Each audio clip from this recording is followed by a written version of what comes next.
guys, it's Stacy with Chapter Chicks. Please excuse me, I'm a little sick. So, a lot of you guys asked if I would review the ology books that I've been getting to see if it's worth your money. So I'm going to go ahead and do that. I'm going to be reviewing 3 of them because I just read the Buffy bind up and I count that as 3 in my challenge, and I count 3 of these as 1 read. So it's kind of a way to make my personal challenge and my challenge on Goodreads even. So sorry if you guys think that's cheating for 3 of these ology books to equal 1, but I think 3 of those equal like little books like this. So if you're somebody who does not know what an ology book is, let me break it down for you real quick.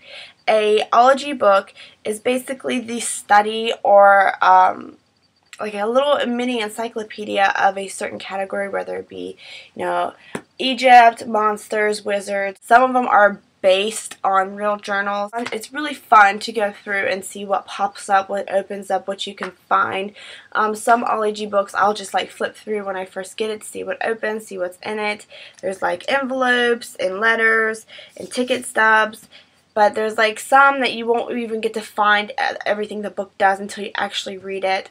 They're really fun to have. To let you know what 3 I'm reviewing, so if you want to know if you want to watch it or not, it's I'm reviewing Drangonolgy, Egyptology, and Monsterology. The first one I'm going to review is Drangonolgy.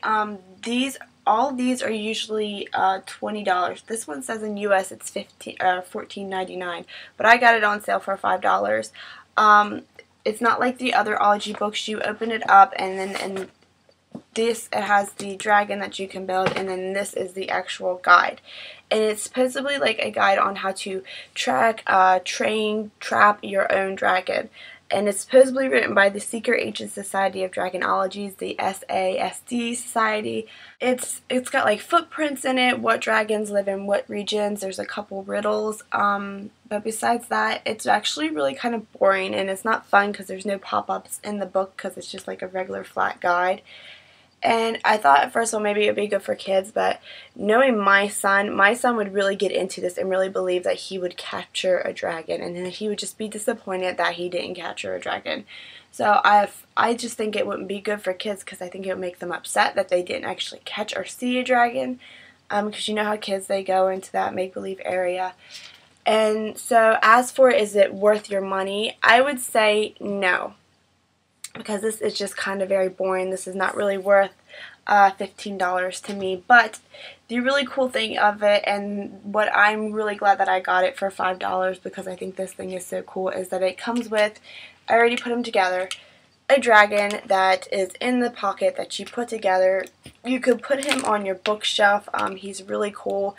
And if you're wanting him, then yes, I would say it's worth the $15. But if you see it for $5, then this little guy is really worth $5. I think I'm going to hang him above my bookshelf area because he's just really cool. He looks like he's flying. I don't know what to name him. I have a feeling if I leave him out, my son's going to be like, ooh, mine, and he's going to tear him up.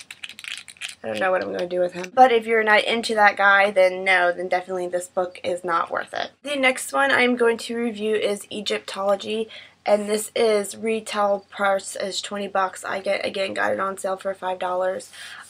This out of all my ology books is probably my favorite. I'm really into Egyptology, and there's all kinds of pop-outs and history on the Egyptian gods, and this is actually a very overzealous reproduction of an actual journal of a girl named Emily Sands who did go through Egypt and then disappeared, and her journal was found on her hunt to find the lost temple of Horus, I think it was. Yeah, so it's really interesting. It's even got like an old Egyptian game in it. It would be a really good book for kids, anybody who is interested in Egyptology or Egyptian gods or anything like that. So I would definitely say that this one is worth your money because I really don't know how much truth is to that, but in the cover it does say that this is a true or a reproduction of that journal, but with just little things added in it here and there. Also, at the back of all these, there's always some kind of cool little thing, and this one, it has a bunch of postcards with the pyramids of Giza and all that stuff on it, and there's a lot of information on how to how people lived back then and mummies and whatnot. It's a fun little book to learn about Egyptology, and it would be a great book for kids. So the last one I'm going to review is Monsterology, and this one is supposedly written by the same guy who wrote the Drangonolgy book. Ernest Drake is his name. This one just goes through basically all the mythical creatures, from mermaids to unicorns to centaurs, all kinds of monster information in here. Breaks it down into monsters who live in the water, who live on earth, who fly in the sea, and it breaks it down into their location, their size, what they like to eat, if they're dangerous or not, and there's like a bunch of samples of scales and stuff in this book. This also goes for $20. In the end, it's always the most interesting part. There's a little cabinet full of a bunch of samples and whatnot. The information on all the monsters is very cool. There's a couple monsters in here that I've never heard of, and I got to learn what they're about. And it's really good for, like, if you are reading a YA book and there's a new kind of monster or mythical animal in it or creature in it that you don't know about. You could probably look it up in this book and find out what it is. The pop-ups were kind of boring in it. I mean, it's just like samples of, like, here's some phoenix dust. I mean, there's not really anything too cool when it comes to the samples and stuff like that. But is it worth $20? I actually paid $20 for this one, and I don't think it is worth it, because I really wanted the Monsterology one, and I don't, out of all of them, if you found it on sale, it would definitely be worth it, just like as a little encyclopedia to understand what's going on. It would definitely be a good buy for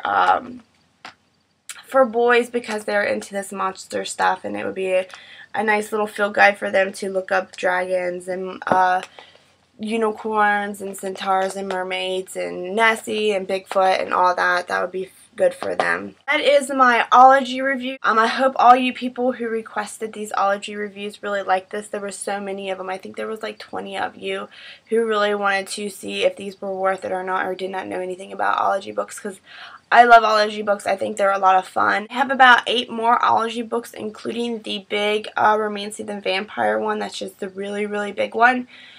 So let me know if you guys like these reviews, or if you want me to continue doing them, to let you know which ology book is worth your money and which ones are not worth your money.